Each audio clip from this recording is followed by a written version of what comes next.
नमस्कार दोस्तों, मैं इंद्रेश मौर्य।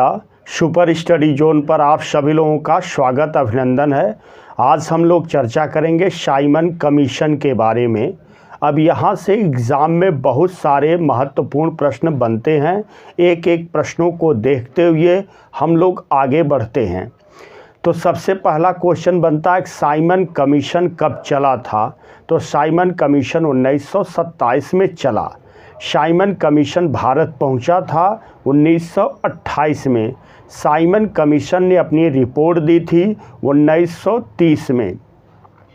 साइमन कमीशन की नियुक्ति ब्रिटिश प्रधानमंत्री स्टैनली बाल्डविन द्वारा की गई थी। अब इसके बाद हम लोग अन्य तथ्यों को देखते हैं। 1919 के भारत शासन अधिनियम में कहा गया था कि 10 वर्ष बाद एक आयोग की नियुक्ति की जाएगी जो यह जांच करेगा कि भारत में उत्तरदायी शासन की प्रगति कैसी है। आयोग की नियुक्ति तो 10 वर्ष बाद होनी थी, लेकिन ब्रिटेन की तत्कालिक कंजर्वेटिव सरकार ने 2 वर्ष पूर्व ही साइमन आयोग गठन कर दिया, क्योंकि उससे आशंका थी कि 2 वर्ष बाद लेबर पार्टी की सरकार वैधानिक आयोग की नियुक्ति कर सकती थी। साइमन आयोग का गठन भारत राज सचिव बर्कनहेड ने की थी। साइमन आयोग में कुल 7 सदस्य थे। इन 7 सदस्यों में से एक भी भारतीय सदस्य शामिल नहीं था, इसीलिए इसे श्वेत कमीशन कहकर के इसका बहिष्कार किया गया। इन 7 सदस्यों में से क्लीमेंट एटली एक सदस्य थे, जो बाद में ब्रिटेन के प्रधानमंत्री बने थे। अब हम लोग देखेंगे कि साइमन कमीशन में जो 7 सदस्य थे उनके नाम क्या हैं। तो पहला नाम आता है sir John Simon, liberal party के थे। दूसरा है क्लीमेंट एटली, लेबर पार्टी के। तीसरा है Vernon Hartshorn, Liberal Unionist Party के। चौथे हैं Harry Levy Lawson, Liberal Unionist Party के। पांचवें हैं Cecil George Cadogan, Conservative Party के। छठे सदस्य हैं George Richard Lane Fox, Conservative Party के। 7वें सदस्य हैं डोनाल्ड स्टर्लिन पामर, हार्वर्ड हैं। अब यहाँ पर एक एग्ज़ाम में सबसे ज़्यादा महत्वपूर्ण क्वेश्चन बनता है कि किसके सुझाव पर साइमन कमीशन में भारतीयों को शामिल नहीं किया गया था। तो लॉर्ड इरविन के सुझावों पर साइमन कमीशन में भारतीयों को शामिल नहीं किया गया था। 27 दिसंबर 1927 को मद्रास में हुए कांग्रेस के अधिवेशन में साइमन कमीशन के पूर्ण बहिष्कार का निर्णय लिया गया, जिसकी अध्यक्षता M.A. अंसारी ने की थी। साइमन कमीशन का बहिष्कार किया था। अब यहाँ पर हम लोग देखेंगे कौन कौन ऐसा संगठन है जिसने साइमन कमीशन का बहिष्कार किया था। लिबरल फेडरेशन ने बहिष्कार किया था।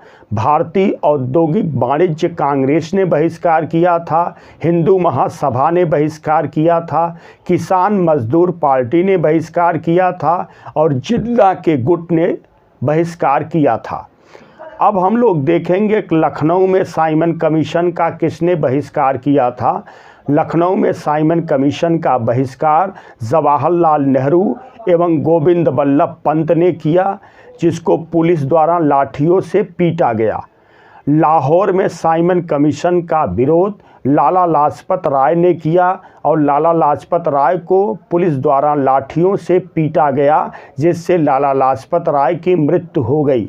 लाला लाजपत राय ने कहा, मेरे ऊपर किए गए लाठियों का एक एक प्रहार ब्रिटिश सरकार के ताबूत की आखिरी कील साबित होगी, और साबित हुई भी। अब यहाँ पर क्वेश्चन ये बनता है कि साइमन कमीशन का विरोध किसने नहीं किया था। मोहम्मद शफी के नेतृत्व वाली मुस्लिम लीग ने नहीं किया था। जस्टिस पार्टी ने नहीं किया था। ऑल इंडिया अछूत एसोसिएशन ने नहीं किया था। केंद्रीय सिख संघ ने नहीं किया था। जहाँ जहाँ साइमन गया वहाँ वहाँ साइमन गो बैक के नारे लगाए गए और देशव्यापी हड़ताल का आयोजन किया गया।